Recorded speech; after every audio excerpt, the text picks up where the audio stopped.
कनकपुर नाम के एक छोटे से गांव में एक गरीब सौरभ रहता था। सौरभ गरीब था, लेकिन बहुत मेहनती और ईमानदार था। उसका घर मिट्टी का बना हुआ था, जिसमें उसके बूढ़े पिताजी और उसका छोटा भाई कुणाली रहते थे। सौरभ के पास अपनी पुश्तैनी जमीन थी, जिस पर वह खेती करता था, लेकिन कभी सूखा पड़ जाता तो कभी बेमौसम बारिश उनकी फसल को बर्बाद कर देती थी। उसी गांव में एक अमीर और लालची साहूकार साहिल भी रहता था, जो लोगों को ब्याज पर पैसे देता था और पैसे टाइम पर नहीं देने पर उनकी जमीन पर कब्जा कर लेता है। क्यों रे, अभी तक तूने पैसे नहीं दिए? याद है ना तुझे? एक दिन सौरभ अपने खेत से घर जा रहा था। अचानक उसने देखा कि एक आदमी रास्ते के किनारे बेहोश पड़ा हुआ था और उसके सिर पर चोट लगी हुई थी। अरे ये कौन है? सौरभ ने बिना देर किए उसे अपने कंधे पर उठाया और घर की ओर चल पड़ा। कुणाली ने जब बेहोश आदमी को देखा तो सौरभ से पूछा, ये कौन है और इसे क्या हुआ है? सौरभ ने बोला, मैं खेत से आ रहा था, तभी ये मुझे रास्ते में बेहोश पड़ा मिला। सौरभ और उसके घर वालों ने उसको खाना खिलाया और उसका इलाज किया। थोड़ी देर बाद उस लड़के ने बताया, जी मैं पास के गांव में रहता हूँ। मैं काम की तलाश में शहर जा रहा था, तभी दो चोरों ने मुझे लूट लिया। आपका एहसान मैं कभी नहीं भूलूंगा। कुछ दिनों तक पीयूष सौरभ के घर पर ही रहता है। वह लोग उसकी बहुत सेवा करते हैं और कुछ दिनों बाद वो ठीक होकर वहां से चला जाता है। जी चलता हूँ, जरूरत पड़ने में जरूर याद करना।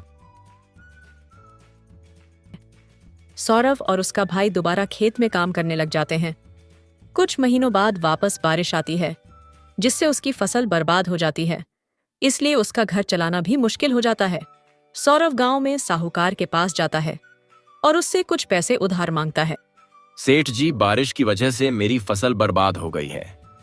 मुझे कुछ पैसे उधार दे दीजिए, मैं आपको ब्याज के साथ दे दूंगा।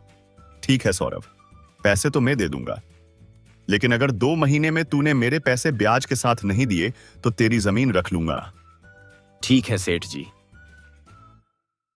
लेकिन 2 महीनों बाद भी सौरभ साहिल के पैसे वापस नहीं कर पाता है।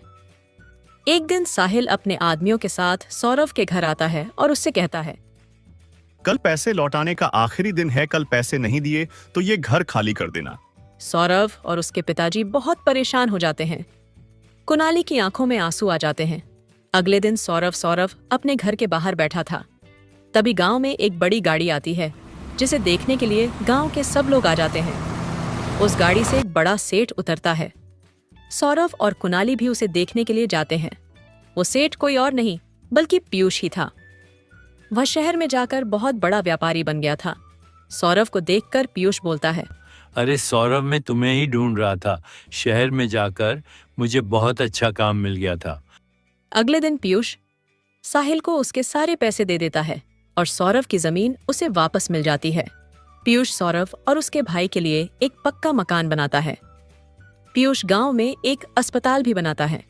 अरे सौरभ, अगर तुमने उस दिन मेरी मदद नहीं की होती तो शायद मैं आज यहाँ तक नहीं पहुँच पाता। तुमने अच्छा किया, इसलिए तुम्हारे साथ अच्छा हुआ। सौरभ ने पीयूष की मदद की थी और उसे अपने अच्छे काम का फल उसे मिला। इसी तरह हमें भी लोगों की मदद करनी चाहिए।